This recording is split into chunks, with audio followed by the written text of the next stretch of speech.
Hi everybody, this is Debbie from the Inspiration Station. Welcome to my giant December mess. Isn't it beautiful? In this video, I'm going to share the supplies that I've gathered for my Details of December album, which will be my take on the December Daily. For those of you who don't know, December Daily is a memory keeping project developed by Allie Edwards. The idea is to share one story every day in the month of December. And I will link below to her page if you want more information. Now, I've tried to do the project several times over the years with varied results. This year, however, I feel the need to do something creative, fun, and meaningful, especially in light of how different all of 2020 has been. I really need to focus on the good and the positive. With that said, I've been gathering my supplies with a little different focus this year. I will not be doing December Daily, where I number the pages and record each day's activities, because let's face it, because of the pandemic, our activities are going to be limited this year. So instead, I've chosen to do Details of December, which will allow me to free up my thinking to include this year and memories from the past in no particular order. Because of this shift in my focus, my supplies this year will be different than in the past too. I'll be using things that speak to me about December and may not necessarily reflect Christmas. In my case, that means more nature-related items and woodsy type things rather than Christmassy.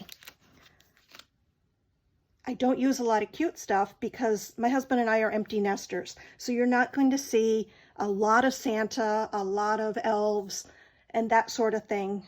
It's just not what we have in our lives right now.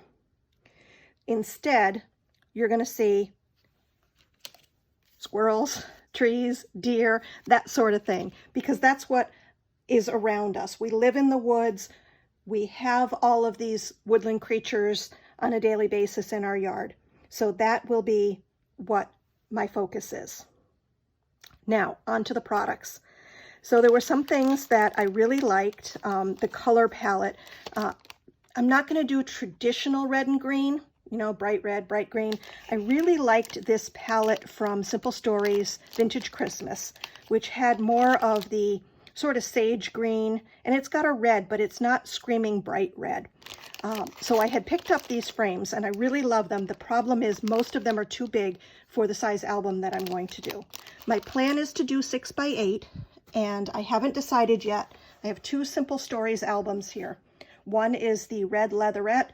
The other one is the chipboard with the green on it. I really like this green, but I also love the red, and I have bought these for different projects in the past and haven't used them. So right now the red one, as you can see, is chock full of page protectors. It's actually become my storage binder for a lot of the protectors. So I'm not sure which one of those I'll use, but it will definitely be 6x8. And these frames, most of them are too big, but the two here are the perfect size to go into that album. So what I did was I actually went onto Simple Stories website and they have digital versions, which is great because I can resize the ones that I have. But I also bought another set, which I believe was the Holly Jolly line, because I really liked this particular frame with the Santa on it. And I used my Cricut print to cut. This was how it came out the first time. I'm actually shrinking it down so that it'll fit in my album, but I did the first one as a test cut and you can see it came out great. So I'll be using those. And I've never done print to cut with digital elements before, so I'm really happy with that. The other thing that I did was the same designer who did the Simple Vintage Christmas, Katie, how do you say it, Pertiet, I guess. I'm not really positive. I hope I didn't kill that name, Katie. I love her designs and they're beautiful.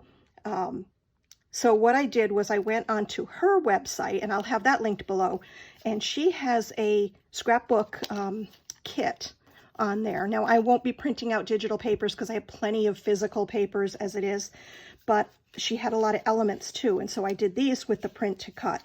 And I'll be resizing and making others. So what I did, this is actually 2 layers of chipboard. My first print did not come out well. I needed to change my ink cartridge. So they came out a little funny. So I just did the second set and then layered them on top. So now they're nice and stiff. They're not super thick like chipboard elements would be, but they're thicker than just cardstock. So I really like that. And I like the fact that I can resize to fit whatever I'm doing. So those are a couple of the Katie Pertiet designs. And I'm trying to remember, I think the line was called Rustique Noel. So if you're looking for that, that'll be linked below. The other thing that I grabbed was this cute P13.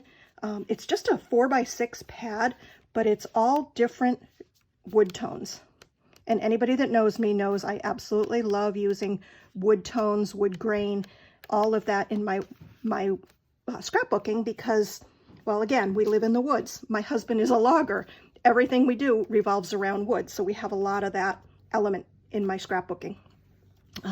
Also from P13, I loved this collection. It's 4 Seasons Winter, so it's not strictly Christmas. It is winter, but it is gorgeous. And I won't use all of it because some of it is a little too blue, but I actually went to my local scrapbook store, which is Papercraft Clubhouse in Westbrook. Tracy's a friend of mine, and I ordered a couple of these sheets, which are cut aparts, and I did cut them apart.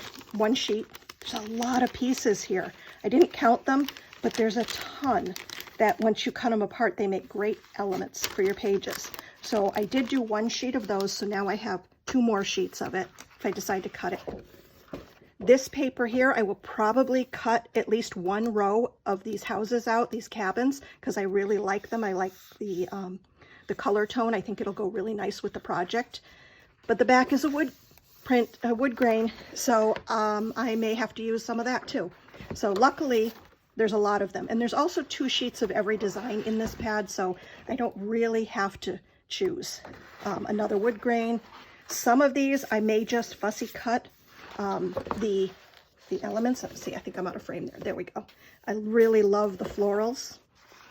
The blues, I love them. I think this is gorgeous. I don't know if it's going to end up in my album, but I may just use it for other winter scrapbooking. So I really like that. Again, another cut apart sheet. Some of these will be perfect for my Christmas album or my December album. Others I'll just use on winter things. Of course, these woodland creatures will end up getting fussy cut. I know that already. I love the blues on the back of this one. And then I think we're repeating. Yes, we are repeating. So that is from P13 and it's called 4 Seasons Winter. Then I also picked up down at Papercraft Clubhouse the decorative tags from that line. And I haven't opened them yet, but I just thought they were a really cute size and would work well in the 6x8 album. Oh, they're double-sided too. They have wood grain on the back. Bonus. And I think these will make really pretty additions to my album. So there you go. I like that with the 25 on it. So those are also from P13. Then I happened to go into Michael's one day and I saw these stickers from Recollections, and they're perfect. Let me see if I can pull them up a little closer. All the winter elements, the animals with a little bit of whimsy. We've got Santa on there, but it's not childish. It's not, you know, something that I can't use in my little empty nest book. So I have those. And then I bought a paper pack at Hobby Lobby because, again, wood grain, you know, nobody can have too much wood grain. And these are the 4 designs of the paper that were in the paper pack. Now, these are not actually paper. They're cardstock. They are really thick. So I really like these, and I will use these scrapbooking year round.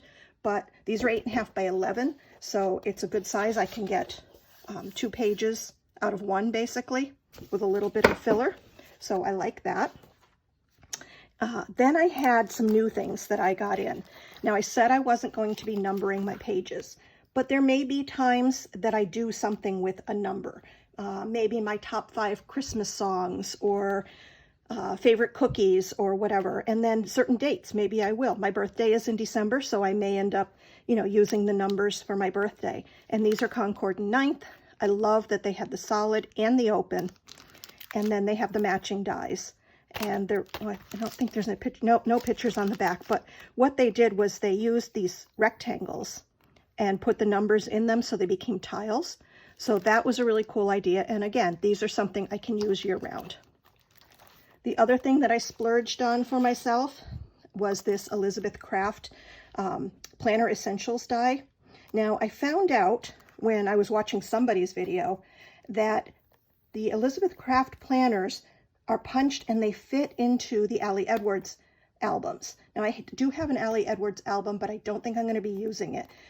But either way, we do one tradition every year, and that is my mom, my daughter-in-law, and I get together and we bake cookies one Sunday during December. Now, hopefully that won't change because of COVID. Right now, all of our family members are healthy, thank goodness, but we will be doing cookies.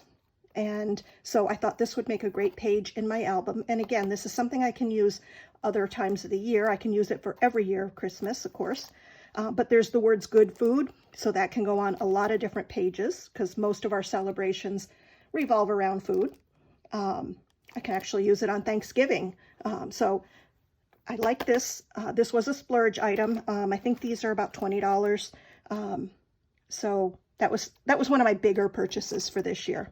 The other thing I got from Elizabeth Craft, which I really think is versatile, are these retro label stamps. They're clear stamps, and I can stamp them into any color I want. And then I can use them as cluster bases. I'm always looking for labels for cluster bases, and these are perfect because I can choose the color. I have plenty of inks, the distress oxides, archival ink, all of those, and this way I can make them match my project. The other things that I picked up, the Simple Stories Simple Vintage North Pole. I love this because the color, this is the green color that I really like, but it also brings in this sort of aqua or turquoise color. And it's not overly bright red or green, so I really like that. And it does have two sides to it, so there are a lot of elements that I can use, and that will match with the things I downloaded. I did grab one pack of these small thickers. The font is called Anne. I think this is a great size for the smaller albums. I do have a ton of thickers in other sizes, but I think most of them are probably going to be too big for the 6x8 album. And then, of course, my standby, which I use for everything I do for Christmas. I was teaching Christmas card classes for the last few years, and I used this die set from Tim Holtz on probably every card. Some element of it ends up on every card. It's just very versatile. So I have the, I think this is Mini Greenery. Let me see what they call it. Holiday Greens Mini. Yep. So that one is going to get used a lot. And then I threw in a few extras, some things I may or may not use. These are some pieces, the wood slices.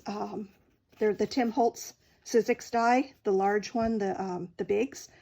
And these are ones that I had made previously for projects, and I just never used them all. I actually did a card last year where I did a much lighter. I used antique linen instead of vintage photo. This is a vintage photo and gathered twig. The antique linen I liked much better. It was just brighter. So I may go back and make some more. But I have these if I want to stick them on a project. Of course, you have to have some washi tape, right? So I don't know who makes this. I think this came in a pack from one of the chain stores. Honestly, I don't know. But it's got the deer and the snowflakes. So that's a great winter one.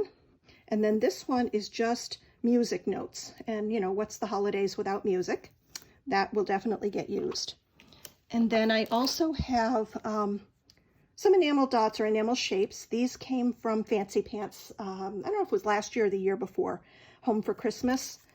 That line, and I won't use these mauve ones, but definitely these three here, these colors go really well. I also found a couple of little binder clips in my office supplies, so I threw those in to remind me that I have a bunch that I can use if I need to clip things on. So that is what I have. I'm sure I will end up using a lot more as I get going, but I did want to share what I had so far. And I hope that you enjoyed it. If you're doing a December project, whether it's December Daily or 30 Days of Thankful, which was Kathy Zilski's November class, but can be done any month, please leave a comment below. I would love to hear what your project is, how you approach it. Of course, if you're watching this far, I ask you to please subscribe and give me a thumbs up. I'm trying to build my audience, and I would appreciate any additional feedback. So for now, that is what I have. And in a couple of days, well, after Thanksgiving, hopefully, I will start putting pages together and I'll be able to share a new video. So thanks again for joining me. I appreciate you and your viewing. So come back again next time. Thank you.